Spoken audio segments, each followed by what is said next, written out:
Soares gostava muito também, era ali agora não posso depois lhe dizer o nome, mas possivelmente nesse restaurante. Ou, eu sei que algumas das vezes o próprio Luiz ou o Messias tivesse ido no TC também. Deixa eu só me dizer quais as vantagens que o Luiz e o Messias e o Soares receberam em troca desse edital? Não receberam. Não? Não. A expectativa de todos nós é que essa conta viria no futuro. E veio? Entendeu? Não, porque a obra parou. Né? Na realidade, a obra, o contrato está suspenso hoje. A partir de janeiro o contrato se tornou suspenso, não em função dessas questões que estão sendo tratadas de Lava Jato, de cartel, mas em função de aporte. A Eletronuclear deixou de nos pagar. Então os dois consórcios pediram suspensão do contrato. E depois disso, obviamente, com toda essa questão, está ainda no processo de discussão dessa suspensão. Então, respondendo ao senhor, o Luiz Soares não recebeu nada, mas era uma expectativa, sem dúvida nenhuma, de todos que estavam participando ali, que essa conta um dia viria. Eu não tenho dúvida que ela viria. Não tenho dúvida. E com relação a essa aparência de legalidade, houve alguma espécie de contorno, discussão jurídica sobre os contratos? Sim. Sobre a qualificação, quer dizer? Sobre a qualificação, sim. Na realidade, durante o processo, porque esse processo dessa licitação, eu queria dizer que ele teve um momento que foi a audiência pública, teve um momento que foi a emissão do edital de pré-qualificação e o seu resultado, e teve um outro momento que foi o edital de preço. Né? Depois do edital de pré-qualificação, né, outros consórcios também compraram e participaram da pré-qualificação. O consórcio Orteng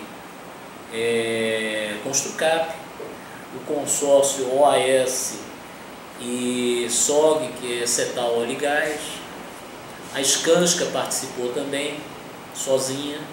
A Skanska é uma empresa finlandesa enorme, que já fez, entendeu? Enorme essa empresa. Então, mas no Brasil ela aqui é muito pequena, mas ela estava querendo participar aqui. Então ela participou também do processo e elas foram consideradas desqualificadas. E essas empresas, principalmente, a Skanska não, mas a Orteng Construcap e Orteng e a OS e a SOG entraram com mandados de segurança junto à Justiça Federal do Rio de Janeiro, tá certo? Tendo perdido em primeira ou segunda instância.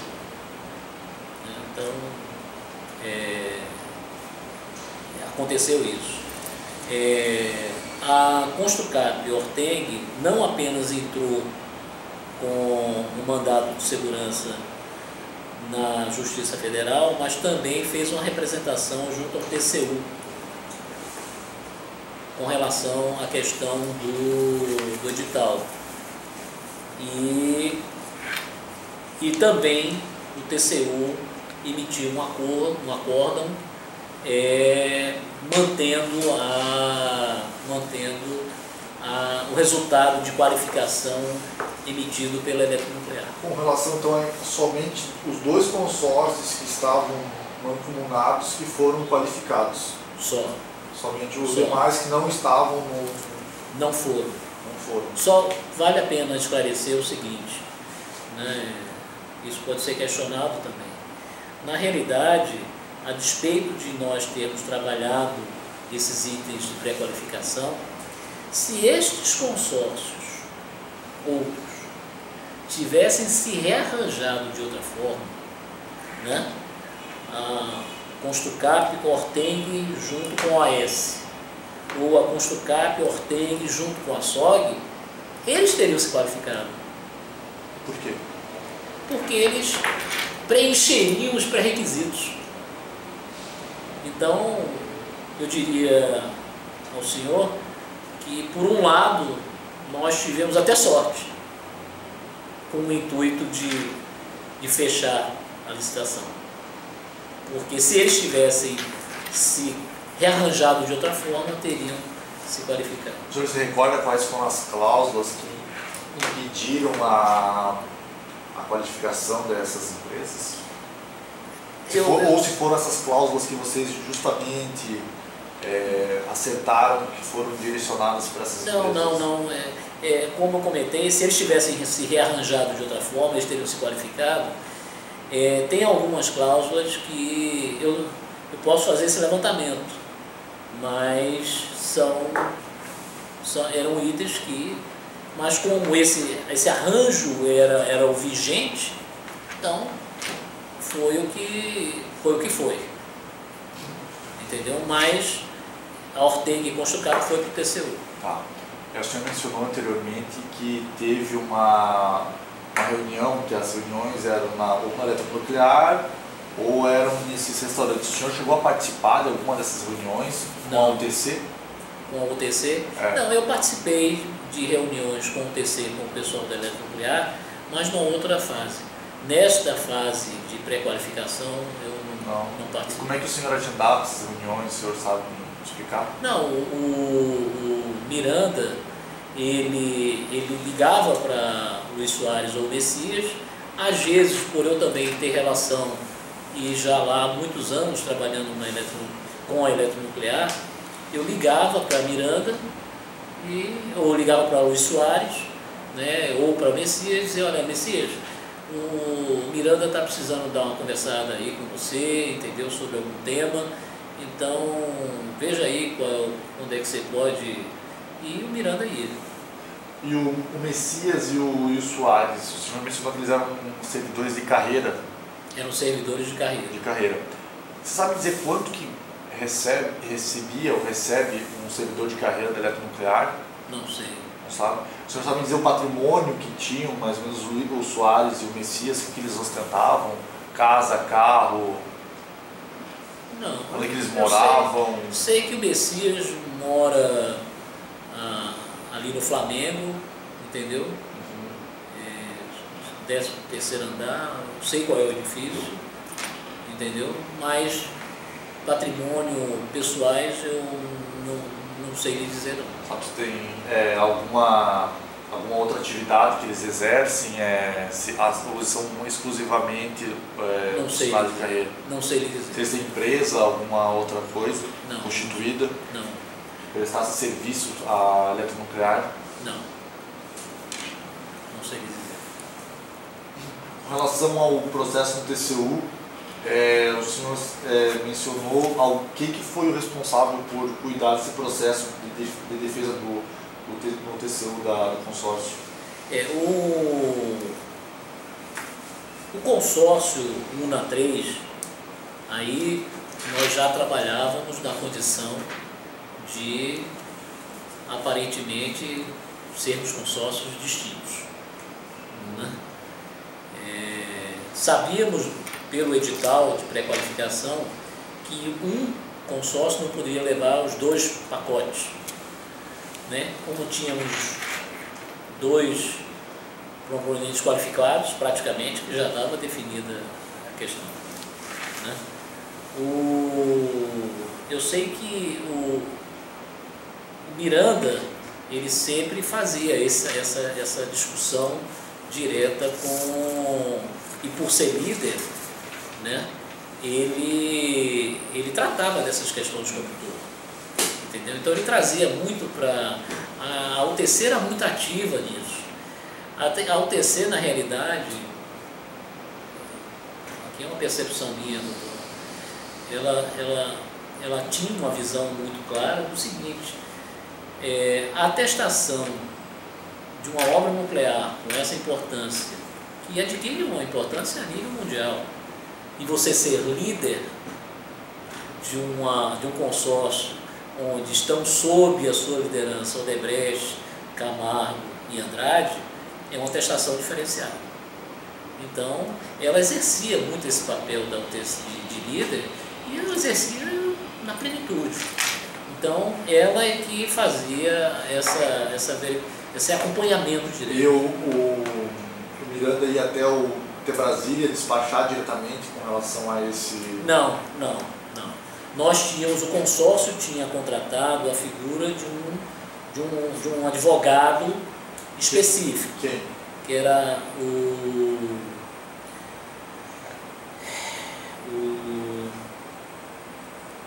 Alexandre, não é? Aquele de Aroeira. Alexandre Aroeira. De Brasília, dos Rio, São Paulo. De Brasília. Mas o Alexandre fazia um acompanhamento natural e a coisa não andava, entendeu? Numa das reuniões o Miranda trouxe a informação dizendo que tinha um caminho para resolver o problema. Qual seria esse caminho? Ele não disse, ele disse que seria através da contratação de um advogado. Né? Ele não, na ocasião, ele não fez o disclose do nome, entendeu? Mas disse que ele resolveria o problema junto. E depois foi resolvido? Foi resolvido. Foi resolvido?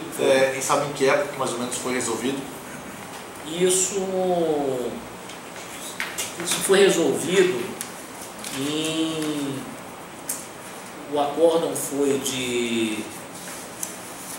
acórdão do TCU foi de dezembro de 12, isso foi resolvido antes, não, foi no dia 28/11, isso foi resolvido antes, eu diria que em agosto, não, talvez setembro, outubro de 2012.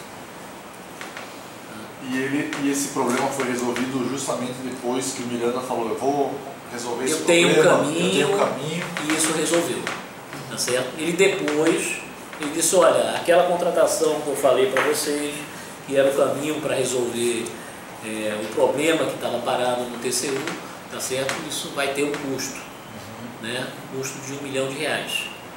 Esse R$1 milhão, né, nós achamos alto, todo mundo achou alto, reclamou, mas como ele tinha sido resolvido, né, todo mundo aceitou, e isso seria reembolsado depois à UTC como um dos custos de proposta, que depois é reembolsado para cada um que tenha eventualmente gasto alguma coisa. E quais os serviços que esse advogado contratado fez? Ele produziu peças? Ele não produziu, doutor, nada que nós tivéssemos tido acesso. Nós simplesmente tivemos a grata satisfação de ver o problema resolvido e ele dizer que tinha um caminho, resolveu, pronto. O senhor sabe dizer quem que era o ministro relator do TCU? Sim, era o Raimundo Carreiro. Sabe dizer se ele é oriundo da parte de auditores do Tribunal de Contas, ou ele é político? Não sei dizer a origem dele. Chegou-se a mencionar depois a vocês o nome do advogado? Depois sim, eu soube, não no nosso meio, mas depois pela imprensa eu soube que se tratava de Tiago Cedrais. E que, na realidade, eu via com muita coerência de que o Tiago Cedrais resolvia assuntos junto ao TCU, tinha tudo a ver. Tinha essa fama de resolver problemas perante... Não, eu não conhecia o Tiago Cedrais, isso era um contato da UTC, não era um contato nosso. sabe dizer se esse 1 milhão foi para o advogado ou ele foi direcionado a algum agente público? Não sei lhe dizer se esse 1 milhão. Eu sei que esse 1 milhão foi inicialmente fundado nos custos da proposta que nós tínhamos que ressarcir a UTC. Mas o destino que a UTC deu, final, pago? Eu não sei. E como é que foi pago esse 1 milhão? A UTC foi quem encarregou-se de pagar esse 1 milhão. E como é que vocês repassaram, que percentual que vocês repassaram desse 1 milhão para a UTC? Fizeram caixinha para pagar esse 1 milhão? Não, a UTC, nós não chegamos a desembolsar, isso nem foi pago a UTC, que agora a obra parou, porque esse valor ele foi colocado dentro de um custo de proposta, onde eu entrava com uma equipe, a UTC com outra, a UTC... Então, todo esse custo formava um budget aí, tá certo? Que com o caminhar da obra, se ela tivesse caminhado, nós iríamos amortecer na fração de cada uma das empresas que tenha tido incorrido naquela fração. Então, nós não chegamos a pagar ao TC esse 1 milhão. Agora, pelo que eu li, ela deve ter pago esse 1 milhão, sim.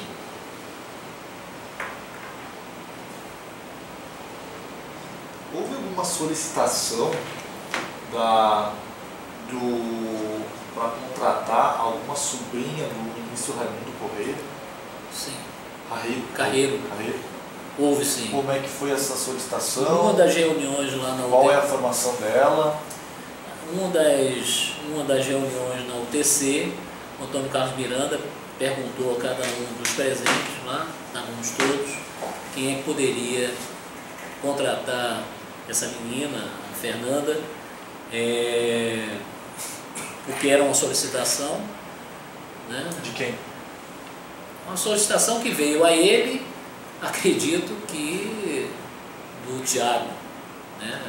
Entendeu? Porque... O Thiago tinha alguma relação com a Fernanda, marido, esposo, não sei dizer, não sei. Então ele colocou que tinha esse pedido de contratação. Num primeiro momento todo mundo não tinha onde colocar, coisa e tal, mas ele insistiu e terminamos nós, porque tínhamos uma obra próxima da casa dela, que ela, se eu não me engano, ela morava em Campo Grande, no Rio de Janeiro, e nós tínhamos uma obra próxima e ela terminou sendo fichada por nós, na Odebrecht. Ela acabou indo para a Odebrecht. Terminou indo para a Odebrecht. E ela, qual a formação dela? Eu não sei lhe dizer, mas eu acho que é auxiliar administrativa, alguma coisa assim. Ela não estava na parte de engenharia? Não. Ela acabou fazendo que tipos de serviço? Ela ficou inicialmente na área, eu acredito que na área de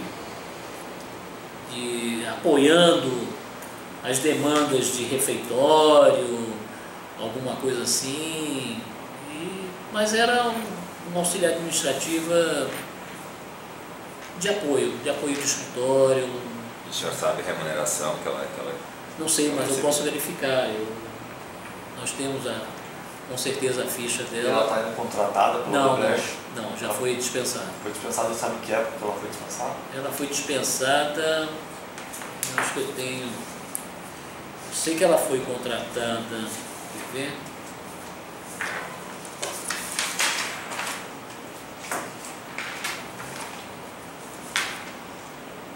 Ela foi contratada em abril de 2013 e a dispensa dela deve ter sido em 2015, se eu não me falha a memória. Ela foi dispensada. Mas era uma pessoa complicada. Por quê? Porque lá as informações que me chegaram, tanto é que no final as pessoas, os chefes dela disseram: olha, Henrique, isso aí é para atender um pedido seu, então toma de volta. E terminei deixando ela uns 2 meses lá trabalhando próximo lá no escritório, a minha sala. O senhor chegou a ter contato com ela? Sim. Mas era uma pessoa muito difícil, porque ela como se as pessoas, ela sabia por que estava sendo contratada e dizia: olha, é isso aí, entendeu? Não era uma pessoa simples, não era uma pessoa de fácil trato. Ela tinha algum aporte financeiro? O senhor ela ostentava? Não, uma pessoa bem simples. Bem simples. É. E com relação ao ministro Raimundo Carreiro do TCU, o senhor chegou a verificar essa relação de parentesco dela com o ministro? Por que ela chegou alguma vez a falar sobre essa relação com o ministro? Ela disse que era sobrinha dele, uma vez falou. Ela sabia que estava lá por causa Sabia. Ela sabia e dizia isso. Ela comentava e sabia por que estava lá. Mas ela não era uma pessoa que você percebesse que ostentasse, porque qualificação baixa, entendeu? Mas ela sabia sim da relação. E o Thiago Cedrado, você chegou a ter contato com ele, a vê-lo? Não, nenhum, nunca tive contato com ele. Essa foi a única solicitação, a única contrapartida nessa relação desse 1 milhão que o senhor tem conhecimento? Ou sabe de mais alguma contrapartida que foi exigida para dar solução ao problema? No TCU, só essa. Não tive nenhuma outra informação. Foi 1 milhão e mais a contratação da Fernanda. É.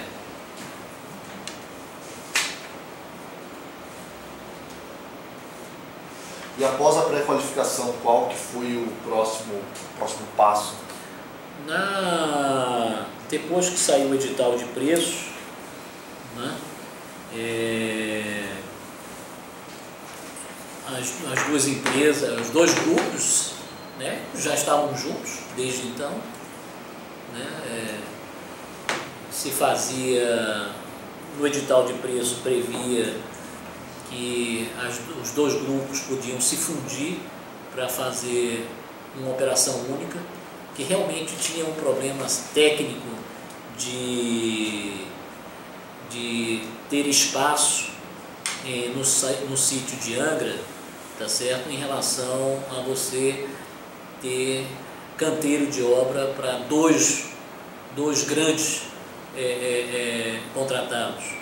Então, a fusão era uma condição natural e previsível. Então, o edital já previa que os dois grupos poderiam se juntar mediante um desconto de 6%. Né? Mas também o edital previa que você podia ir, né, você podia ter uma variação de preço. Era mais 5, se não me engano, menos 10 ou alguma coisa assim, né? Então, os dois grupos se reuniram e nós fomos no mais 5, na realidade. Quando o pessoal pergunta por que o desconto foi tão pequeno, na realidade, o preço desse empreendimento, o preço dessa obra, era um preço muito apertado para uma construção nuclear, muito apertado. Então, os dois grupos tinham consciência de que não era possível dar desconto. Então, nós não queríamos errar na conta e ultrapassar os 5%. Então, o que nós fizemos, quando o pessoal fala, vocês deram desconto de 0,1%, eu só corrijo, eu não dei desconto de 0,1%, eu não dei desconto, eu não errei, eu fiquei numa margem de segurança de 0,1 para não errar e, se eventualmente errasse, ser desqualificado. Porque o preço era muito apertado. Entendeu? Isso era consciente de todos. Qual foi a participação do Grupo Odebrecht nessa montagem? Quanto que seria a participação? 1/7. 1/7? Todas as empresas tinham condições equânimes. E então, o senhor se recorda qual era o valor do contrato? Me recordo. O edital, o contrato depois de juntado, quer dizer, o contrato depois de... Com 1 e 2. Com 1 e 2 juntos e com desconto de 6%, ele fechou em 2.935. Isso que daria para a Odebrecht um sétimo, um contrato de 420 milhões, tá certo, para 5 anos. O que para a área de energia, entendeu, era um contrato pequeno, entendeu? Eu sempre defendi que era importante nós termos a manutenção do selo nuclear, e porque uma visão de que viriam mais usinas, deverão vir. O senhor sabe me dizer, depois desse fato da divisão, da soma dos dois contratos, como que foi feita a fixação do preço das empresas? Não, nós sentamos em reunião. Onde que foi feita essa reunião? Essa reunião teve lugar na Queiroz Galvão, tá certo? Onde todos estavam presentes, os 7, tá certo? Eu me lembro na ocasião que o pessoal da Queiroz Galvão não concordava com uma estratégia que nós vimos como melhor de o nosso grupo ter os 2 preços menores, entendeu? Porque como previa o edital que um não poderia levar os 2 pacotes, tá certo?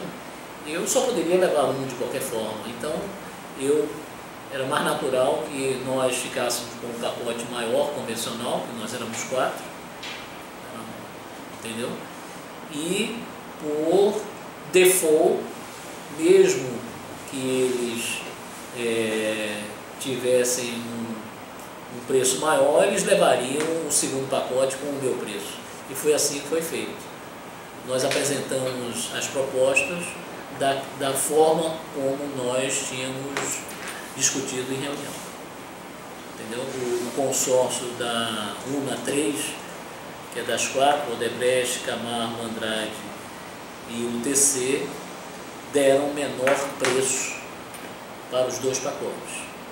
Então, a Queiroz Galvão, Hebe e Tequinte levaram o segundo pacote, né, o pacote nuclear, com o preço que nós ofertamos. Houve alguma espécie de combinação nessa fase dos preços? Sim. Houve também?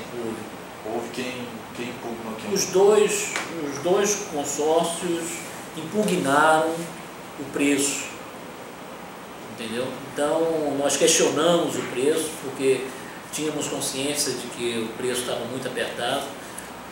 Na realidade, nós achávamos que esse preço coerente disso aí seria um preço da ordem de 100 milhões a mais, entendeu? Mas a eletronuclear tinha uma preocupação. Nós não tínhamos influência total sobre a eletronuclear, tá certo? A eletronuclear, ela quase que filtrava a influência que ela se deixava, ela se permitia. Então, ela em função das pressões que ela já sofria, talvez, do TCU, de limitar preço, ela manteve aquele preço lá mesmo. E essa é mais uma razão de nós irmos no teto, no limite. E o preço, os 2 consórcios impugnaram naquela ocasião esse preço. Mas houve uma impugnação cruzada? Houve uma impugnação cruzada. Você impugnar, digamos, Não, nós impugnamos o preço da eletronuclear nesse momento. Do edital. O que nós impugnamos de uma forma cruzada, tá certo? Foi na pré-qualificação lá atrás, tá certo? Onde eu impugnei a proposta técnica do consórcio da Queiroz e eles impugnaram a nossa, mesmo nós conscientes de que a impugnação era uma impugnação, vamos dizer assim, vazia. Mas a impugnação só foi administrativa? Só administrativa. Não foi judicial? Não judicial. Mas isso foi combinado antes? Isso foi combinado antes. Foi combinado antes. Houve alguma proposta, além dos 6% de desconto, para aumentar esse desconto? Houve. fora do processo licitatório, do rito que se tinha estabelecido na licitação, nós fomos convocados pela Eletronuclear para uma reunião na Eletrobras, na figura do diretor Walter Cardial, né? E